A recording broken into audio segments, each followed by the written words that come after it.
Apparently it's kind of dangerous getting down there, but I've got my waterproof trousers on so I can just slide down on my bum if I have to. I'm at the very north of Skye. I'm walking to the Cave of Gold, which is apparently a mini version of Staffa's Cave. I think that's the most northerly point of the Isle of Skye. And then over there is the Outer Hebrides. Right, I've seen the rusting iron post that's set into a boulder over there.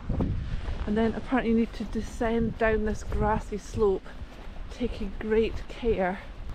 And the cave is just down there.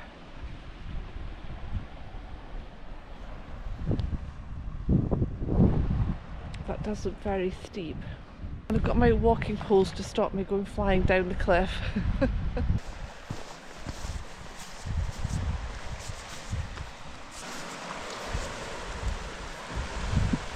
I hope the rocks are not slippy. Can you just sit down to do everything? Oh, the rocks are slippy. Right, I think painstakingly slow is the way we're going to do this.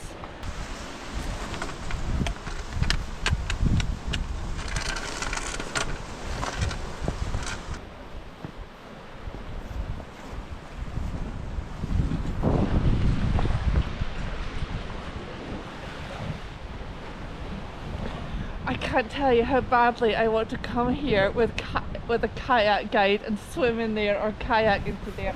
I don't know whether people do or not, it's possibly dangerous, but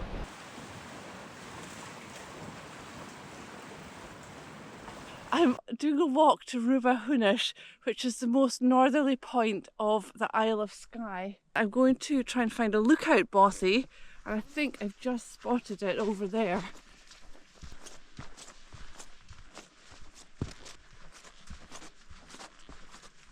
What an amazing view. You can certainly look out from here.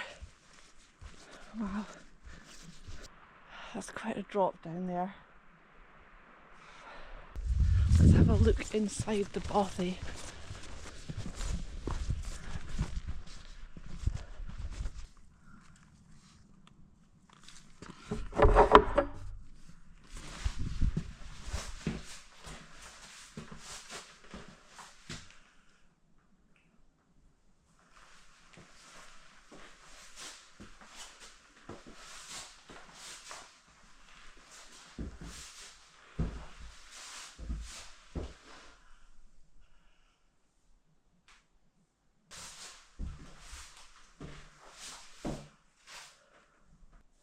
What an amazing place. I am tempted to come back and sleep here. What a cool place. Right, I've walked all the way along the shore and there's just no path, but it says when you come to this wall to follow it up. But there's a huge herd, there's a load of cows over there, and there's some right up beside the wall, and I can't tell, but one of them looks very big. It might be a bull, so I don't want to walk. So I'm climbing over this wall here, and this field here has got sheep in it, so I'd rather take my chances with sheep than with. And I think that building over there, that's an abandoned building. It looks like an old abandoned hotel. I'll maybe put on screen what it's called. Huh. There's an interesting castle over there. I'd like to go and visit it. But there's just no path. I don't know how to get to it. It's called Duntulm Castle. Right, I've crossed the field. I'm wondering if I could... There should be a track on the other side of this wall. Oh, there's kind of a track. Oh, there's the cows I didn't want to walk through. Hello.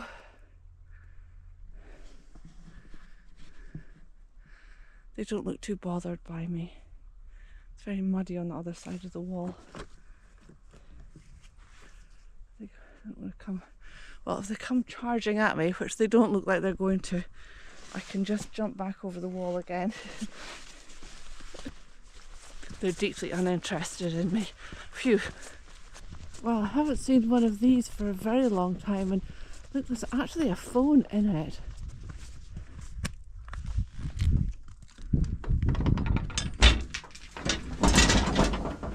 I haven't used a payphone for literally decades. I'm tempted to phone my mobile from it. How does it work? You can do reverse charge calls. I've got to do it. I've got to phone myself. This reminds me of phoning my mum when I was a kid to come and pick me up from somewhere, and I'd always reverse the charges. To make a reverse charge call, dial 100 and follow the voice prompts.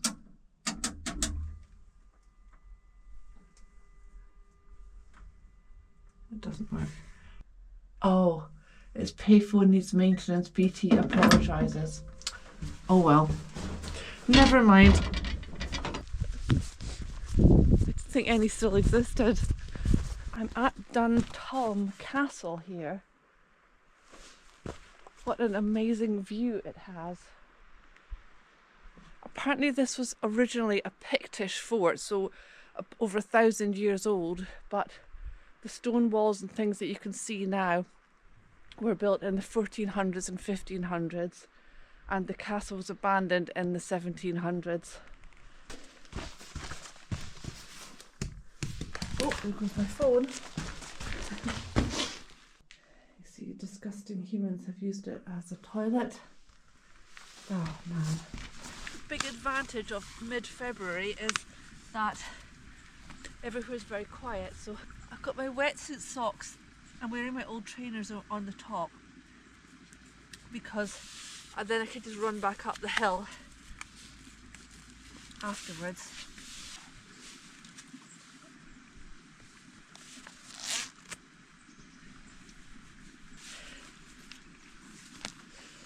I'm not taking the GoPro in the water with me.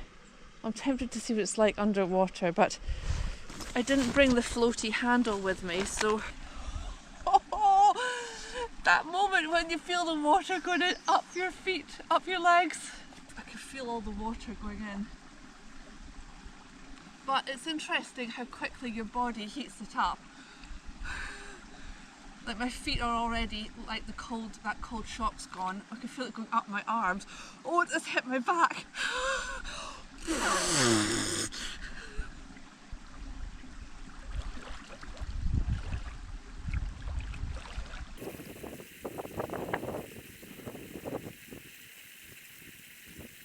I am nervous about taking Mr. GoPro in with me, but I do need some underwater shots, so I'm just going to cling on tight because the handle I normally attach my GoPro to when I'm in the water is it floats. So if you drop it, the GoPro will float.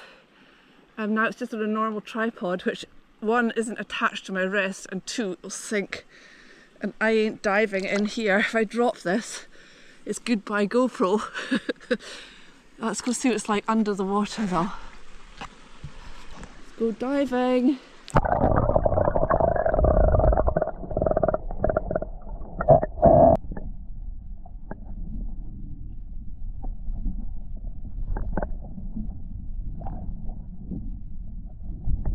I am holding onto this GoPro tighter than I've ever held onto anything in my life before.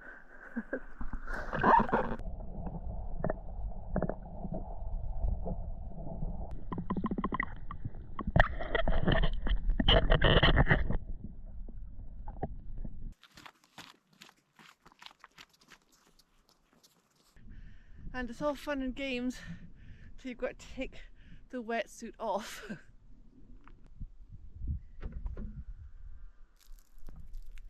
I have absolutely nothing on underneath this, so I'm going to go and hide behind my car.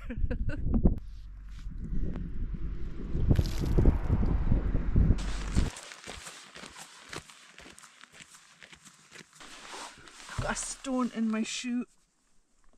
Oh no, I've got a stone in my sock. Pretty big one as well. I've been ignoring that for about half an hour.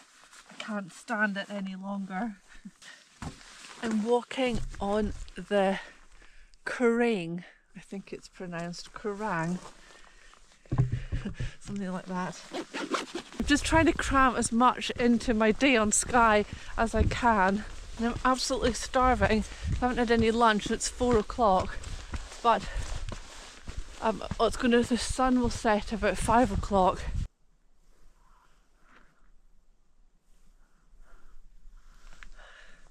Isn't that amazing?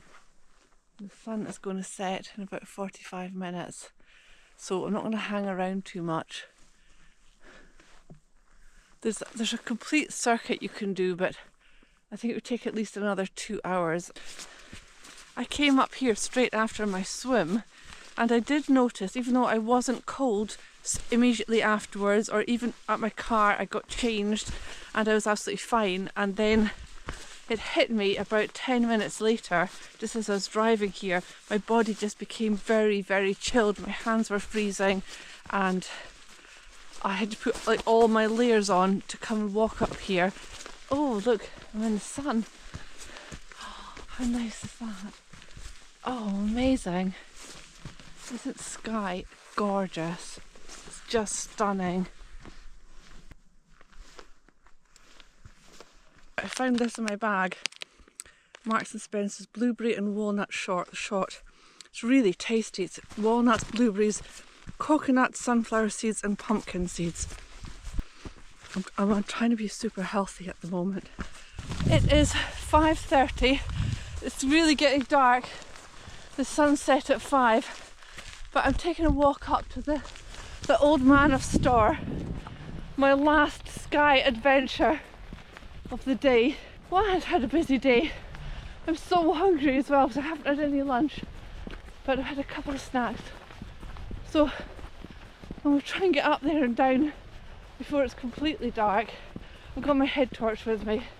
This is destroying me because I'm trying to go fast to beat the dark. The views are spectacular and I'm getting there. You can see the people going about their business down below. So it's getting properly dark now. I'm close enough to the Old Man of Storr. That'll do for me. I'm going to go back down because, yeah, it's getting very dark. I'll put my head torch on now. Here we are. Let's go.